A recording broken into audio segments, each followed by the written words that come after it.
Hello everyone, and welcome to my channel, and today I'll be reading a multi-character listener by me. So let's get into it. Lyney. Lyney never thought that she would be caught breaking the law, especially since it was such a silly law as well. However, he knew it was an accident, and if there was one thing Lyney knew how to do, it was how to trick people, and how to make up an effective lie.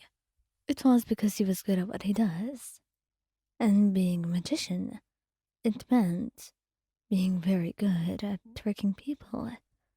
Whatever they were seeing and hearing would never be true.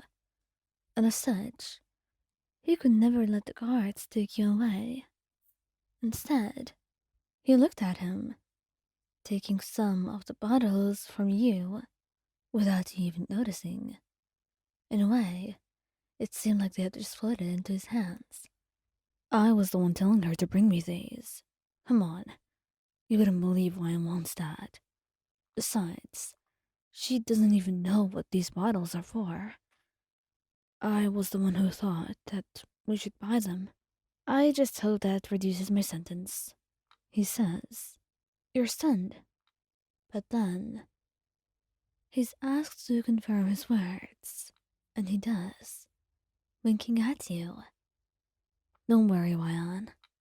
I'll be just fine. There's nothing for you to actually worry about. Now, come on. Just go home and tell Lynette that I'm going to be charged for this. She'll know what to do. And you trust him. Of course you do. And Millicent lets you hug him before he's finally taken. You wrap your arms around him tightly, kissing his cheek. I love you, Lyney. You know that, right? And I won't leave you alone. I promise. I'll be there in the trial, and I'll make sure that you get out. I swear it on my heart. And I believe you. Don't worry. Even if I don't, it wouldn't be the first time that I go to prison. So there is nothing for you to worry about. And it's not really reassuring, but you'll take it. You wave at him before you go. And you hope, with all that you can, that Lynette will have something to do, as it seems like there is some sort of protocol. So maybe things won't be as bad as you imagine. Wriothesley. Wriothesley. Well, he simply could not get himself in trouble and be sentenced as he was the Duke of Mirabide, and most of the time he was not on the surface anyway. But as you were going down there were no rules as to how you would be treated. And so when he saw you and knew that you'd be sentenced for a month, he knew that there was something he could do about that. I'm sorry, darling. I could have done something, but I guess I don't mind you staying here with me. Besides, I can let you out sooner on account of good behavior, if you're convincing, he says, and you laugh softly, shaking your head. And what would be good behavior for you? Keep in mind you're not entirely unbiased. You're simply just trying to get me to be on your side, you say, and he chuckles, kissing your cheek. Well, I do want you on my side. What's bad about it? Nothing, it's simply... Well, I guess I don't mind it either. That's why I didn't try defending myself much in court. I mean, it was really just a simple case. But it was not really that big of a deal. And I knew that I would get special treatment. You say with a chuckle, and he shakes his head, laughing at you. He just liked how much you trusted him, to be quite honest. Even though he would rather not give you special treatment. But then again, he was the Duke of Mirabide. That was his place, and he could do as he pleased. And really, what kind of partner would he be if he didn't give you special treatment? So he's definitely convinced to do that.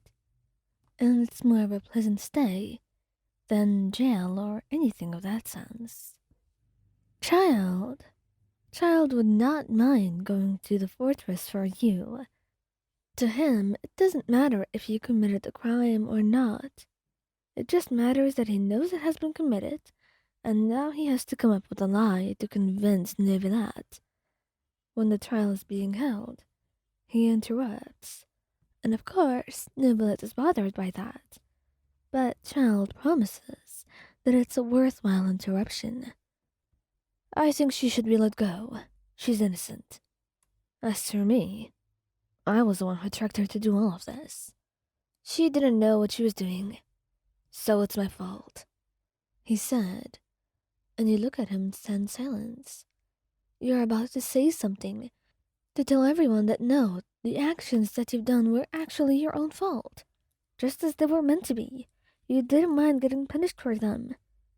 Except, Childe silenced you with one look, his eyes meeting your own, as he gave you a soft smile and a smirk. You'll be alright, doll. Come on. Don't worry about it, he says, and your heart melts. Butterflies in your stomach from all that he was doing. He didn't have to incriminate himself. He didn't have to do all of this, any of it. And yet, he just did not want you going there. Oh, Childe. You didn't have to. Come on. You'll be fine, he says. And then before you know it, he's declared guilty, and you're innocent. But before he goes away, you ask the guards for just 5 minutes with him. You wrap your arms around him tightly, kissing his cheek. Make sure not to work yourself too hard. I am sure that you can do something, and maybe get out of there sooner. I know good behavior is not really your thing, but try not to mess up a lot. I don't want your period there to be extended. Don't worry about it. Actually, I'll be coming out of there in 2 days or so. I have an escape route. You don't need to worry about anything, he says, and that stuns you into silence. And before you know it, he's kissing your cheek and going away. And you could only wonder just how he got used to be so chill with things like that. But oh well, he had fallen into the abyss. Surely falling into the fortress of Mirapide was not really the worst thing in his life.